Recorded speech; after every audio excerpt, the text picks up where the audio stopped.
చేస్తున్నారు. మీరు జరగండి. మరి ఎందుకు ధనధన వచ్చి మీరు మీడియా కెమెరా చెప్పండి. సరే వదిలేండి, ఇటు వచ్చేసేయండి. మరి ఇటు వచ్చేసేయండి. మేము అటు వస్తాం, మీరు ఇటు వచ్చేయండి. మీరు ఫస్ట్ ఇటు వచ్చేయండి, కెమెరా నుంచి జరగండి. దుర్గం చెరువు ఎఫ్టీఎల్ పరిధిలో ఉంది. రేవంత్ రెడ్డి సోదరుడు తిరుపతి రెడ్డి నివాసం. ఆయనతో పాటుగా సుమారుగా 204 భవనాలకు కూడా నోటీసులు జారీ చేశారు అధికారులు. అయితే ఈ అంశాన్ని కవరేజ్ చేసే ప్రయత్నంలో ఆర్టీవీ ప్రతినిధి అక్కడికి వెళ్లారు. దాంతో పాటుగా కెమెరామ్యాన్ ని కూడా కొంత దాడి చేసే ప్రయత్నం చేశారు సెక్యూరిటీ సిబ్బంది, ఇతర అనుచరులు కూడా. అయితే ఈ అంశాన్ని ఖండించారు మాజీ మంత్రి హరీష్ రావు. అయితే ప్రస్తుతం ఆయన ట్వీట్ చేశారు ఈ అంశం పైన.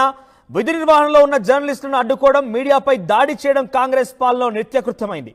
మన సీఎం సొంత గ్రామం కొండారెడ్డిపల్లిలో 2 మహిళా జర్నలిస్టులపైన కూడా జరిగిన దాడిని ఘటన మరవక ముందే నేడు హైదరాబాద్ లో సీఎం రేవంత్ రెడ్డి సోదరుడి ఇంటి వద్ద మరో మహిళా జర్నలిస్ట్ అవమానం జరిగింది. ప్రజాపాలనని ప్రచారం చేసుకుంటూ